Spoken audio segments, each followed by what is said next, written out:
Distinguished delegates, banyacyubahiro abagize akanama karimo uyu munsi bafite uburambe bukomeye kandi bahawe imidari myinshi mu byo bakora. Bicaye hano ari batatu hamwe bafite ubunararibonye mu gisirikare burenga imyaka 70. Ibyo bisobanura ko ndamutse nsomye ubuzima bwabo bwose mu buryo burambuye twamara igihe kinini hano, kandi nyamara ntabwo ari cyo kigambiriwe. Rero reka mbavuge mu ncamake uko buri wese ari, maze mbasabe gutanga amagambo yabo y'intangiriro. Umuvugizi wacu wa mbere ni General Pierre Chere. General Pierre Chere ni umuyobozi mukuru w'abasirikare b'ingabo z'Ubufaransa kuva ku itariki 22 Nyakanga 2021. Yamaze imyaka irenga 30 mu gisirikare cy'Ubufaransa, akomereza ubuzima bwe nk'umusirikare mu ngabo z'amato marine. Afite uburambe buhambaye mu buyobozi bwa gisirikare no mu bikorwa mpuzamahanga. Yanahawe ibihembo n'ishimwe byinshi aho yagiye mu bikorwa by'ingenzi harimo Chad, Somalia, Bosnia, Cote d'Ivoire, Albania, Repubulika ya Demokarasi ya Afurika yo hagati ndetse na Senegal. General Chere, turakwakiriye muri aka kanama, turagusaba ngo utange ijambo ryawe ry'intangiriro nyakubahwa. Murakoze cyane.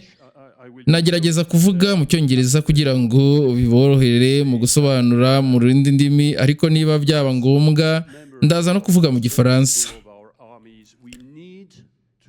Rero incamake yo gutangira, nk'abagize inshingano mu ngabo zacu tugomba kureba intambara n'imirwano tubona ubu kugira ngo tumenye ibyo bifitanye isano n'ibiriho ubu n'ibizaza mu gihe kizaza.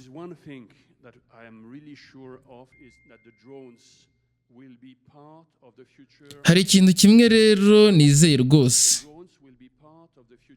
ndavuga ku madrone. Amadrone azagira uruhare mu muryango w'ejo hazaza, kandi azagira uruhare mu ntambara z'ejo hazaza. Ibi nibyo tubibona hose. Noneho se ingaruka ziba ari izihe? Ndaza kubivuga mu ngingo 3 z'ingenzi. Icya mbere, amadrone ari hano kandi azahaguma. Icya kabiri, drone ni icyago, kandi icya gatatu nacyo drone ni amahirwe. Urebye amadrone ubu ari hose kandi azahora mu myaka iri imbere. Ni ngombwa cyane rero kuri twe. Ariko ibi si ibintu byabaye kuva kera, sibyo? Birumvikana ko twari dusanzwe dufite amadrone mu ngabo zacu mu myaka ishize, ariko ukwiyongera gukomeye kwikoreshwa ry'amadrone mu mirwano ni ibintu bishya cyane. Ni impano imaze imyaka 3 cyangwa 4. Nurebye urugamba rwa Ukraine muri 2022 hari amadrone make. None ubu harakoreshwa ibihumbi n'ibihumbi, hasi no hejuru. Ibi bizakomeza mu gihe kizaza. Mbona ko rero nk'uko byagenze mu ntambara ya mbere y'isi yose, mu ntangiriro z'iyi ntambara imodoka zari nke mu gisirikare no mu mibereho y'abaturage. Inganda zari nke cyane, ukoreshwa ry'amashanyarazi ry'amavuta ntibyari ku rugero rwiza cyangwa se rukomeye, ariko kubera intambara mu mpera zayo indege zari zihari, imodoka zari zihari, ikoreshwa ry'amashanyarazi ry'amavuta ryari ryarazamutse mu buzima bw'abaturage. Ibyo byabaye rero mu myaka 4 gusa, kuko ibihumbi binini byashize imbaraga zabo zose mu ntambara, byihutisha iterambere ry'izo tekinoloji. Ndatekereza ko rero uko bimeze kuri aya madrone ari nk'ibi kubera intambara tubona ubu.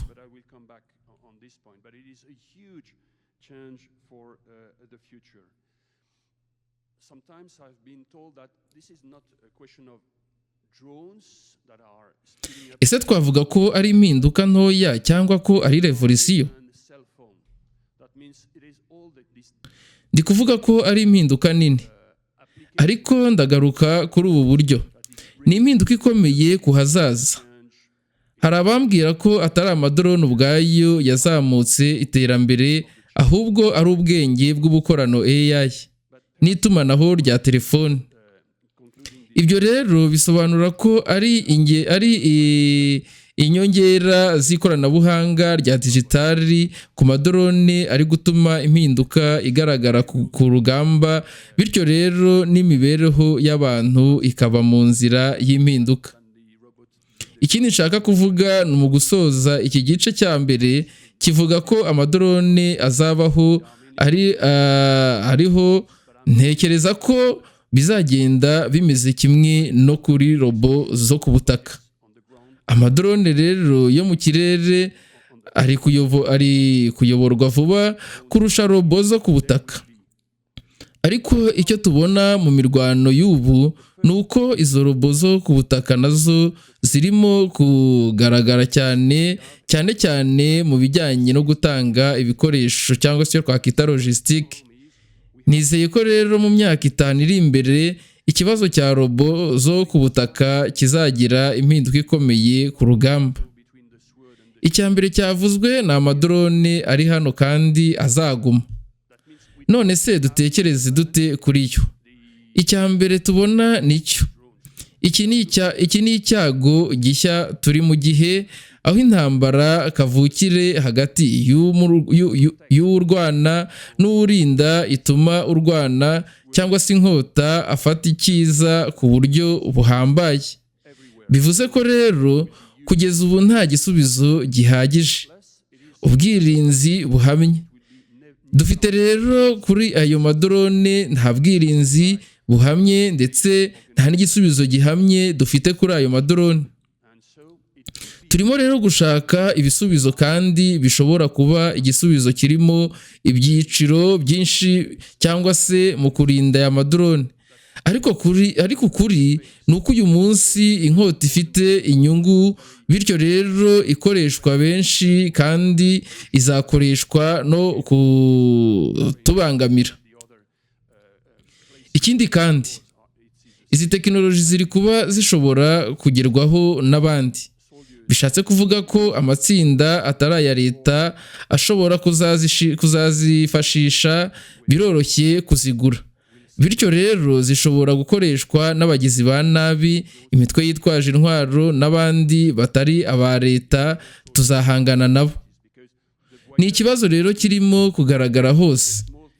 Ndetse nubwo rero ndi gutanga urugero rwa Ukraine, ahandi hose hari intambara ni bimwe. Abasirikari ibihumbi bamaze gukoresha amadorone mu mirwano. None nyuma y'intambara ubwo bushobozi buzacengera ahandi hose. Rero ikibazo cy'amadorone ntikiri ikibazo cy'ingabo gusa, ni ikibazo cy'imibereho ya buri munsi.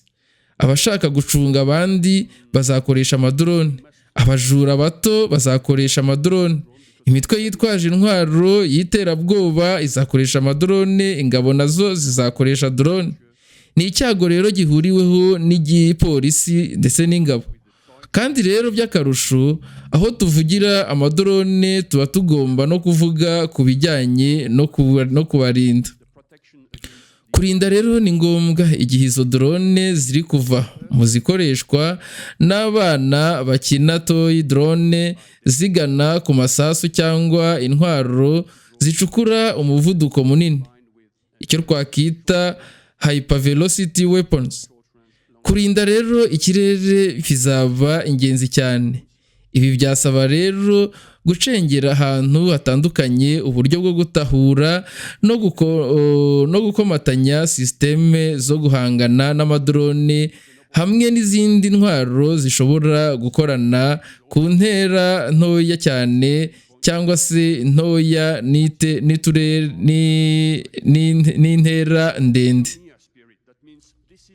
Ariko rero amadrone si icyago gusa, ni amahirwe, ndetse ni amahirwe yo gukoresha ikoranabuhanga mu bikorwa. Kandi rero aratanga amahirwe akomeye yo gushyira mu ngabo umwuka wo guhanga udushya. Ariyo mpamvu mbikora mu gisirikare cy'Ubufaransa. Ibi rero ni nk'umupaka mushya w'ubuvumbuzi, aho abasirikare nubwo bafite amafaranga make, uwari iyero nkeya cyangwa se amadolari make, bashobora gukora drone yabo bakayikoresha, kandi ibyo bishobora guhindura isura y'urugamba. Uwo muco rero wo guhanga udushya ni ingenzi cyane.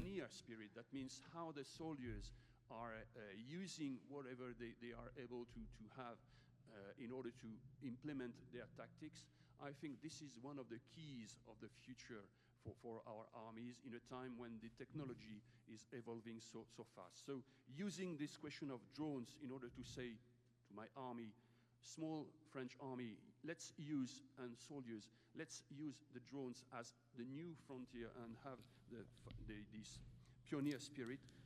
Yagarutse rero ku jambo yagize ati, icyo mpita rero nshimishwa nacyo kurusha ibindi ni umwuka w'ubuvumbuzi. Umwuka w'ubuvumbuzi ubyutsa mu basirikare. Mu gisirikare cy'Ubufaransa dushyiraho icyo twita gahunda yo kwita umwuka w'abapiyoneri. Gufasha abasirikare rero kugira ubwisanzure bwo kugerageza guhanga udushya no gukora drone zabo ku giti cyabo. Niyo yaba rero ifite agaciro gato cyane, umusirikare ufite ubwitange ashobora kuyihindura igikoresho gihindura isura y'urugamba. Uwo muco wo guhanga udushya rero ni ingenzi cyane, utuma ingabo zacu zigira ubuhanga, ubwitonzi n'ubushishozi bwo guhindura ibintu vuba.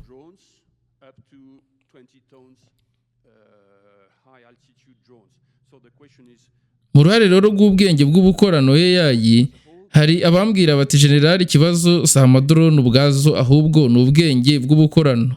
Kandi koko baravuga ukuri.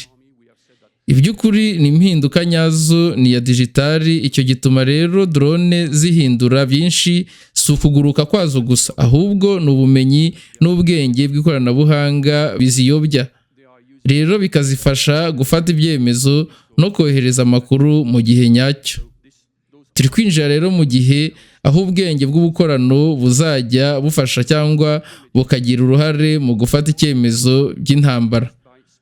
Kuva rero ku gutoranya aho kurasa kugera ku gutegura uburyo bwo gutwara ibikoresho. Bizana rero ibibazo by'indangagaciro, imiyoborere n'amasomo mashya. Byose rero tugomba kubitegura. Ubwenge bw'ubukorano rero, robo na drone byose hamwe biri guhindura uburyo intambara zirwanwa ndetse n'uburyo umuryango w'abantu ubaho.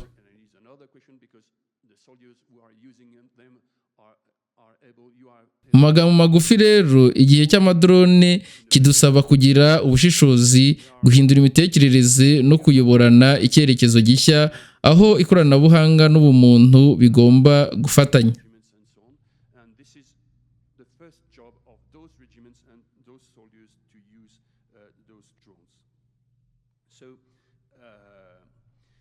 The question, I will end here my points, because I have still the question in my